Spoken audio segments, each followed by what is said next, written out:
हिंदी के 20 अति महत्वपूर्ण बहुविकल्पी प्रश्नों की श्रृंखला में कक्षा 10वीं के लिए ये हमारी चौथी वीडियो है। यदि आपने अभी तक वो 3 वीडियो नहीं देखा है तो पहले आप हमारे चैनल के प्लेलिस्ट में जाकर उन 3 वीडियो को देख लीजिए, ताकि बहुत सारे प्रश्न आपके वहाँ से क्लियर हो जाएं और जो बचे खुचे प्रश्न हैं वो इसके माध्यम से हम क्लियर करेंगे। अगर तकरीबन आप 7-8 सेट हमारे चैनल से कर लेते हैं तो निश्चित तौर पर आपके शुरुआत के 20 नंबर एकदम उस पर मोहर लग जाएगी। ठीक, तो चलिए आज की वीडियो शुरू करते हैं। पहला प्रश्न कितना प्यारा प्रश्न है, कितना अच्छा प्रश्न है, ध्यान से देखिए। शुक्ल युग का नामकरण किस विद्वान के नाम पर किया गया है?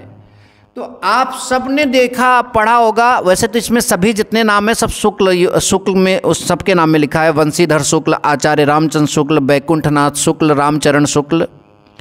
तो आप तो पहले से जानते होंगे शुक्ल युग, जब भी थोड़ा सा पढ़ा होगा इतना जरूर पढ़ा होगा कि शुक्ल युग जो है आचार्य रामचंद्र शुक्ल के नाम से जो है वो पड़ा है शुक्ल युग का नाम। नेक्स्ट आपका है सेवा सदन। क्या सेवा सदन उपन्यास के लेखक कौन है? तो आपको मालूम होना चाहिए सेवा सदन उपन्यास के लेखक जो हैं वो मुंशी प्रेमचंद जी हैं। कौन है? मुंशी प्रेमचंद जो हैं सेवा सदन उपन्यास के लेखक हैं। हमारा नेक्स्ट है शुक्ल युग के नाटककार नहीं है। मान लो ये प्रश्न आप बोर्ड एग्जाम में फंस गए हो और आपको ये प्रश्न आ ही नहीं रहा है, फिर भी आप कैसे करके आओगे मैं ये तरीका बता रहा हूँ। देखिए, भारतेंदु युग एक आपने नाम सुना होगा, भारतेंदु युग, पूर्व भारतेंदु युग, शुक्ल युग, शुक्लोत्तर युग, इस तरह से नाम सुने हैं। तो भारतेंदु युग किसके नाम से पड़ा होगा? भारतेंदु हरिश्चंद्र के नाम से पड़ा होगा। तो अगर ये भारतेंदु हरिश्चंद्र के नाम से भारतेंदु युग पड़ा होगा तो ये शुक्ल युग के कहाँ होंगे? तो इसका सही जवाब हो जाएगा भारतेंदु हरिश्चंद्र जो हैं वो शुक्ल युग के नाटककार नहीं हैं। नेक्स्ट हमारा क्या भूलूं क्या याद करूं के लेखक हैं। सही जवाब होगा हरिवंश राय बच्चन। ये बहुत इंपॉर्टेंट है। हरिवंश राय बच्चन की बहुत सारी कृतियां हैं, उनमें से एक कृति है क्या भूलूं क्या याद करूं। हमारा नेक्स्ट है कौन प्रसिद्ध यात्रा साहित्यकार है, यानी यात्रा विवरण के बारे में हिंदी में कौन लिखता है? तो सही जवाब हो जाएगा राहुल सांकृत्यायन। ठीक, इन्होंने जो है काफ़ी यात्रा वृत्तांत लिखा है, तो ये हमारा इसमें क्या हो जाएगा? सही जवाब। नेक्स्ट है रीतिकाल के वीर रस के प्रसिद्ध कवि हैं। देखिए, जितने यहाँ कवि हैं वो लगभग सब रीतिकाल के ही हैं, लेकिन इसमें पूछ रहा है कि रीतिकाल के वीर रस के प्रसिद्ध कवि कौन हैं? तो आपने नाम सुना होगा महाकवि भूषण। तो भूषण जो है रीतिकाल के वीर रस के प्रसिद्ध कवि हैं, ये ध्यान दीजिए। नेक्स्ट हमारा है बहुत इंपॉर्टेंट, याद कर लो, मुझे तो लग रहा है ये फंस जाएगा। प्रिय प्रवास किसकी रचना है? तो प्रिय प्रवास बच्चों अयोध्या सिंह उपाध्याय हरि औध की रचना है। प्रिय प्रवास जो है अयोध्या सिंह उपाध्याय हरि औध की रचना जो है प्रिय प्रवास है। नेक्स्ट हमारा है रामचंद्रिका के रचनाकार हैं। रामचंद्रिका किसने लिखा था? तो रामचंद्रिका जो है वो केशव दास ने लिखा था। किसने लिखा था? केशव दास ने लिखा था। नंबर नेक्स्ट हमारा है राम की शक्ति पूजा। जो राम हैं उनकी शक्ति पूजा किसने लिखा था? तो सूर्यकांत त्रिपाठी निराला ने जो है राम की शक्ति पूजा की रचना किया था। नंबर नेक्स्ट है कौन प्रगतिवादी युग का कवि नहीं है? इनमें से कौन ऐसा है जो प्रगतिवादी युग का कवि नहीं है? तो इसमें से आपको बताना है। तो देखिए, प्रगतिवादी युग के कवि कौन नहीं है? भारतेंदु हरिश्चंद्र। ये तो भारतेंदु युग के मतलब कि हो जाएंगे, तो भारतेंदु हरिश्चंद्र जो हैं प्रगतिवादी युग के कवि नहीं हैं। अब बाकी 10 प्रश्न के बाद जो आगे प्रश्न होंगे वो बहुत ही सरल हैं। हास्य रस का स्थायी भाव, हास्य लिखा है यानी हास, तो हास्य रस का स्थायी भाव क्या हो जाएगा? हास।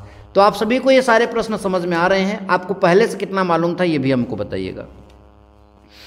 लेकिन नेक्स्ट हमारा है मनहु मानव जन जानव आदिवाचक शब्द किस अलंकार में प्रायः प्रयुक्त होते हैं? देखिए, उपमा अलंकार आप जानते हो, उसमें तुलना की जाती है, तो उसमें पीपर पात सरिस मन डोला, सरिस वगैरह आता है। यमक अलंकार कनक कनकते आपने सुना होगा, तो शब्द रिपीट किए जाते हैं। इसमें जो सही जवाब होगा इसका उत्प्रेक्षा अलंकार। क्या हो जाएगा? उत्प्रेक्षा अलंकार में मनहु मानो जनु जानो ये सब आता है। नंबर नेक्स्ट है लिखकर लोहित लेख डूब गया दिन मणि आहा, व्योम सिंधु सखी देख, तारक बुदबुद दे रहा। अगर आपने इसको पढ़ा होगा तो आप सभी को मालूम होगा कि ये सोरठा है। ये सोरठा के उदाहरण में भी आपने पढ़ा होगा। तो ये क्या है? सोरठा है। नेक्स्ट हमारा है उपसर्ग से बना है, मतलब ऐसा इसमें से कौन सा शब्द है, सॉरी उपसर्ग से नहीं बना है। देखिए इसमें उपदेश में उप आ गया, उपनाम में उप आ गया, उपवन में उप आ गया, तो ये उ केवल है, बड़ा उ है। तो इसमें जो ऊपर जो है उपसर्ग से नहीं बना है। नेक्स्ट नंबर हमारा है दैनिक शब्द में किस प्रत्यय का प्रयोग हुआ है। जो दैनिक शब्द है उसमें किस प्रत्यय का प्रयोग हुआ है? तो इसमें इक शब्द, इक प्रत्यय का प्रयोग हुआ है। किसमें? दैनिक शब्द में। ये बात ध्यान दीजिएगा। नंबर नेक्स्ट, त्रिवेणी में कौन सा समास है? देखिए जिस समास में शुरुआत का शब्द जो है वो संख्यावाचक हो वो आपका द्विग समास बोला जाता है। और त्रिवेणी में 3 जो है शुरुआत में आ रहा है, यानी द्विग समास आपका होगा। ये ध्यान दीजिएगा। ठीक, चलिए नेक्स्ट प्रश्न देखते हैं। गंगा का पर्यायवाची नहीं है। भागीरथी तो है, देव नदी तो है, सबको मालूम है, सुरसरिता भी है। कालिंदी एक्चुअल में यमुना नदी जी को कहा जाता है। यमुना नदी जो है कालिंदी उनको कहा जाता है, इसलिए गंगा नदी का पर्यायवाची कालिंदी नहीं है। और ये तो आपने रट्टा मार लिया होगा, इत्यादि, इत धन आदि इत्यादि। ऑप्शन नंबर क में लिखा है, तो आप इस पर टिक मार सकते हैं। हमारा है फल शब्द का तृतीया विभक्ति बहुवचन। तो फल शब्द का तृतीया विभक्ति बहुवचन जो है वो क्या हो जाएगा? फल है। फल है जो है फल शब्द के तृतीया विभक्ति बहुवचन है। नेक्स्ट हमारा है हसत धातु का रूप का वचन एवं पुरुष।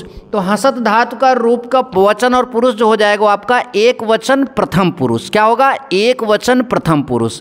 तो आई होप कि ये सारे प्रश्न आप सभी को समझ में आए हैं। ऐसे और वीडियोज़ के लिए चैनल को सब्सक्राइब करके रखे रहिए। मिलेंगे नेक्स्ट वीडियो में। Thank you so much. जय हिंद, वंदे मातरम।